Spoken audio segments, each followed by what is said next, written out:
Hi అండి, నమస్తే. Welcome back to tree media devotion. Avinash Das గారు టారో కార్డ్స్ ద్వారా వార ఫలాలు తెలియజేస్తున్నారు. ఆయన్ని అడిగి తెలుసుకుందాం. హాయ్ అండి, నమస్కారం. సెప్టెంబర్ 3వ వారం రాశి ఫలాలు చూద్దాం. సెప్టెంబర్ 3వ వారం 15వ తారీఖు నుంచి 21 వరకు రాశి ఫలాలు చూసుకుందామండి.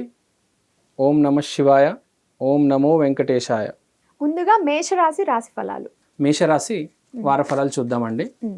మేషరాశి వారికి ఆర్థికంగా ఎలా ఉంటుంది, ఆరోగ్యం ఎలా ఉంటుంది, తర్వాత రిలేషన్స్ ఎలా ఉంటే చూద్దామండి. 3 కార్డ్స్ వచ్చాయి. సో ఫస్ట్ వచ్చిన కార్డు మనము ఆర్థికంగా ఎలా ఉంటుంది చూద్దామండి. ఆర్థికంగా వీళ్ళకి వచ్చిన కార్డు టెంపరెన్స్ అండి. అది కూడా ఏం చెప్పాలంటే, మనకు ఇప్పుడు టెంపరెన్స్ అంటే బేసిక్గా బ్యాలెన్స్ అండ్ మోడరేషను. సో ఆర్థికంగా ఎలా ఉంటుందంటే చాలా బ్యాలెన్స్గా, చాలా మోడరేషన్ ఉంటుంది. పెద్దగా ఎదుగుదల ఉండదు, పెద్దగా డౌన్ఫాల్ ఉండదు. ఎలా అయితే నడుస్తుందో అలానే నడుస్తుంది. ఓకే. ఇప్పుడు వ్యాపారం చేసే వాళ్ళు కావచ్చు, ఉద్యోగస్తులు కావచ్చు, చాలా కూల్గా వెళ్ళిపోతుంది. మీరు ఏ ప్రమోషన్ ఎక్స్పెక్ట్ చేయనక్కర్లేదు. అలానే ఏదైనా డిమోషన్ జరుగుతుంది, ఏం పెద్దగా ఏం లేదు. వ్యాపారస్తులకు కూడా ప్రతి వారం ఎలా అయితే ఇంతవరకు నడుస్తుందో అలాగే నడుస్తుంది. అంటే ప్రస్తుతం లాభాల్లో ఉంటే అవే లాభాల్లో ఉంటారు. అవును, ప్రస్తుతం మీరు చెప్పినట్టు ఎలా అయితే వ్యాపారస్తులు లాభాల్లో ఉన్నారో అలానే ఉంటారు. లేకపోతే సిచ్యువేషన్ ఎలా అయితే ఉంటుందో అలానే కొనసాగుతుంది అన్నమాట. మీరు లాభాల్లో ఉండొచ్చు, నష్టాల్లో ఉండొచ్చు, లేకపోతే నార్మల్గా వస్తుంది పోతుంది అంటే కూడా పెద్దగా ఏం కనిపించట్లేదు. As usual daily life, daily routine ఎలా అయితే ఉంటుందో అలానే కనిపిస్తుంది. ఆ కార్డు ఒకసారి చూపిస్తారండి? చూడొచ్చండి మీరు కార్డు. తర్వాత ఇప్పుడు మనం టెంపరెన్స్ కార్డు చూసాము.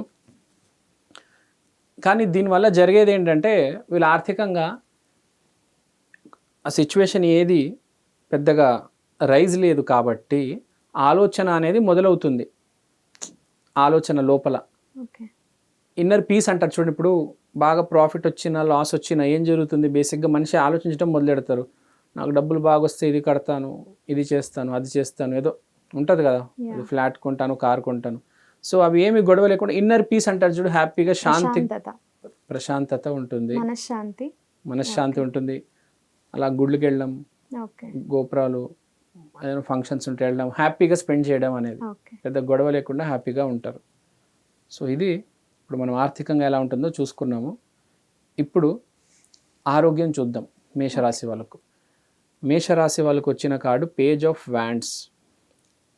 సో ఆరోగ్యం ఎలా ఉంటుంది, ఆరోగ్య విషయంలో ఇక్కడ ఏముందంటే, మీరు ప్లాన్ చేసుకొని ఏది ముందుకు అడుగు వేయొద్దు.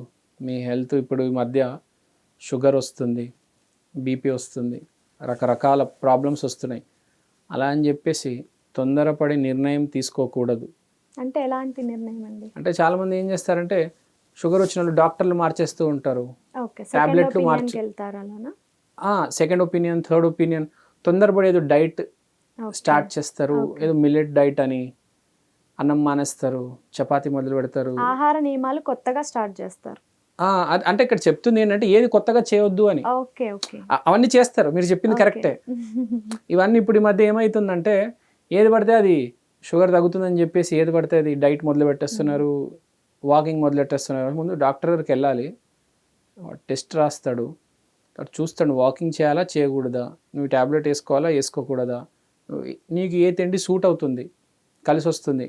ప్రతి షుగర్ పేషెంట్ ఒక రకమైన తిండి తినకూడదు. అందరు మెటబాలిజం వేరుంటుంది, ఫ్యామిలీ లీనియేజ్ వేరుంటుంది, వాళ్ళ తరాలు ఏంటి, వాళ్ళ మొత్తం చూసి ఒక డాక్టర్ అనేవాడు నిర్ణయం తీసుకుంటాడు. ఏదో యూట్యూబ్లో వీడియో చూసాము, డైట్ ప్లాన్ ఇస్తారు వాళ్ళు, ఏదో డైట్ ప్లాన్. డైటీషియన్ వేరు, డాక్టర్ వేరు. డైటీషియన్ దగ్గరికి వెళ్ళి డైట్ తీసుకోవడం కాదు, తీసుకున్న తర్వాత డాక్టర్కి చూపించి డాక్టర్ ఓకే అంటే మన ఇంట్లో వాళ్ళకి కూడా చెప్పి ముందు 2-3 డేస్ ట్రయల్ చేసి, అప్పుడు లేకపోతే ఒక రోజు ముందు ట్రయల్ చేసి మనకి ఎలా ఉందో, డైట్ సూట్ అవుతుందో లేదో. ఈ మధ్య చాలా డైట్స్ ఫెయిల్ అవుతున్నాయి, డైట్స్ కూడా మారుస్తున్నారు. 1, 2, 3, 4 ఏది పడితే తొందరగా తినకూడదు కదా. ఎస్పెషల్లీ షుగర్ పేషెంట్స్, ఇప్పుడు వయసులో ఉన్న వాళ్ళంటే తినొచ్చు, షుగర్ పేషెంట్స్ కొంచెం జాగ్రత్తగా ఉండాలి. ఇలా చూస్తుంటే ఏముందంటే, లిమిట్నెస్ పొటెన్షియల్ ఫ్రీ స్పిరిట్ ఉంది కాబట్టి కొంచెం జాగ్రత్తగా ఉండాలి వీళ్ళు, Okay. తొందరపడకూడదు. Okay don't worry, you are excited about the possibilities అని రాస్తుంది. ఓకే సో ఆ ఎక్సైట్మెంట్లో ఏ డెసిషన్ తీసుకోవద్దు.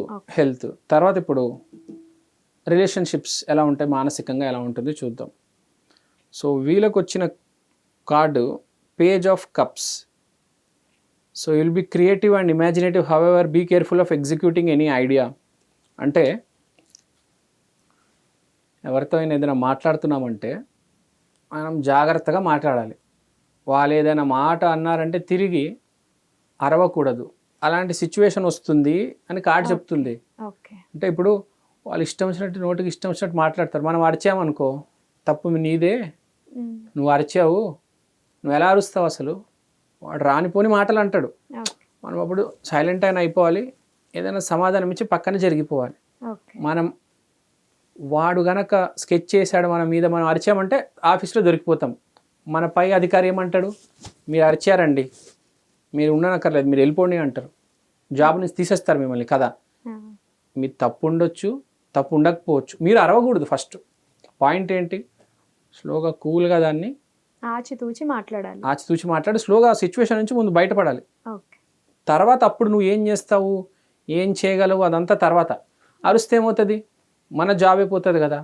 సాఫ్ట్వేర్ కంపెనీ కావచ్చు, ఒక డాక్టర్ హాస్పిటల్లో కావచ్చు, ఎవరైనా ఆ గట్టిగా అరుస్తే ఒక డాక్టర్ కావచ్చు, డాక్టర్ని తీసేస్తారు హాస్పిటల్ నుంచి, ఒక ఇంజనీర్ని తీసేస్తారు, ఒక యాక్టర్ని సెట్ నుంచి తీసేస్తారు, ఒక కస్టమర్ వచ్చాడు షాప్కి వాడిని పంపించేస్తారు, ఒక వెండర్ని తీసేస్తారు కదా. కాబట్టి ఈసారి కోపం తెప్పిస్తారు మీకు జనాలు. కొంచెం జాగ్రత్తగా ఉండండి అని చెప్తున్నాము బేసిక్గా. సో ఇవి అండి మేషరాశి ఫలితాలు.